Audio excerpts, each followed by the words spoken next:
Thank you, Montreal. I was a teacher. I get asked a lot, what was the worst part of teaching? And it's easy, it was marking. It was marking all the time. You just mark, you just give a test, you gotta mark it. Kids are all over you. When are we getting our tests back? Shut up, I gotta mark it. You gotta mark it on your own time. You gotta find time. Well, they give you a spare, but that's for napping. It's when we nap. So you gotta go home. Your friends are like, you wanna go out? I gotta mark, can't. First year, that's my first year of teaching. Stress. I taught history. I took phys ed. I had no idea what I was doing. Final exam, 125 papers I had to mark. They had to be in 48 hours. I don't think I slept for 2 days. And I realized something. Kids' marks were the same mark they got on the first quiz I gave them in September. I'm like, why the hell did I mark all this stuff? And that's what happens. Let me just tell you, your teachers don't mark stuff after their first year. We don't mark stuff. We look at your name. Your name is your mark. That's it. Whatever you get, whatever you got in that first test, you better do well because that's your mark, plus or minus. We give you, to make it look like we did work, we add 1%, take 1% off if we don't like you that week. We don't mark it. We put red stuff on it. Comments, nice. Good point, ... A lot of ... because it's like, what does that mean? I don't know, ...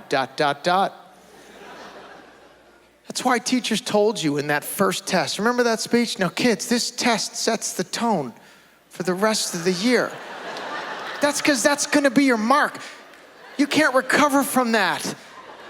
You don't get a 30 on the first quiz in September and then go, I'm gonna turn it on. No, you're not, because you already got the 30. You might get a 32. That might be your final mark. Feel bad for some of those kids. If I liked a kid, sometimes I just surprise them. I like to give back. I'd just throw a 97 on their test halfway through the year. Kid Jordan had like a 30 average. You know he'd get his test, 33. They don't challenge you. They're just like, yeah, pretty much what I thought.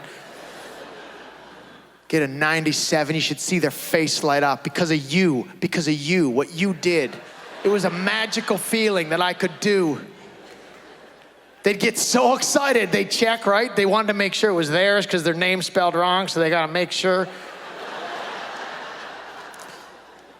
97, he's holding it up to his friends. I'm like, put it down. You didn't even answer the first page. Don't make me look like an idiot. You're gonna get 27 next test.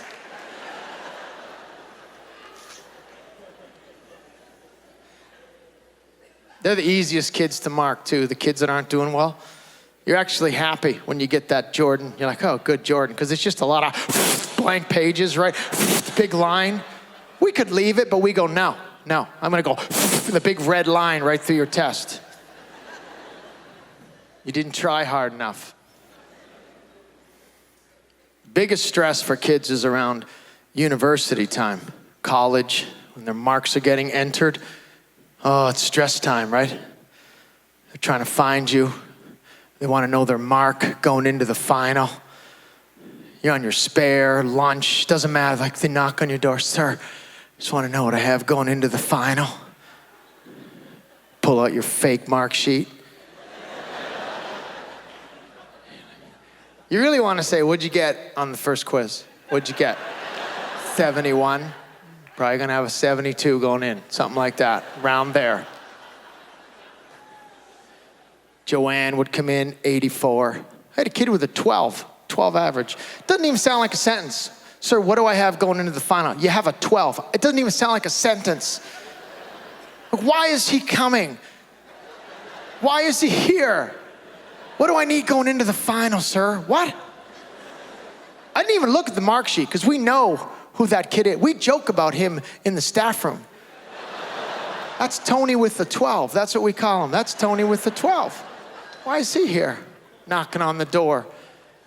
Sir, what do I have going into the final? I said, you have a 12, Tony. You have a 12. 12 what? He said, 12. He said, 12 what? 12%. You have 12%. What's it out of, sir? What? This is a problem, Tony. I said, Tony, you can't pass the exam. You're exempt. You're reverse exempt. You don't even need to write it. Don't even come. Stay home. Start learning how to pump gas. But I liked him. I liked this kid. So I made sometimes as I said, I give back for the kids. I said, Tony, here's what I'm going to do for you. If you pass the exam, give him a little hope, false hope, I will pass you in the course. You know what he said? He went, done. Maybe not. Remember the 12. I made it even easier for this kid. This year I had a grade 12 history class.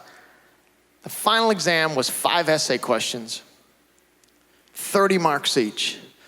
And I didn't do this for any other kids. I just did it for him. I said, Tony, I like you. Learn these 10 essay questions. I did a special thing for him because that's what I was like. I said, learn these 10. I'm going to pick 5. I'm not doing this for anybody else. Thank you, sir. But he was an idiot, right? He was an idiot. So he picked 5. He said, 10 is too many. I'm going to guess, because I'm a good guesser all of a sudden. I'm going to guess the 5 that I think he's going to pick and just learn those. He didn't guess them, right? But it was so funny what he did. I passed him. It was the funniest thing a kid ever did. He wrote on the final exam. The first question was everything about the American Revolution. Who was involved, key dates, key figures, everything, 30 marks. Like, he writes on the exam, that is a great question.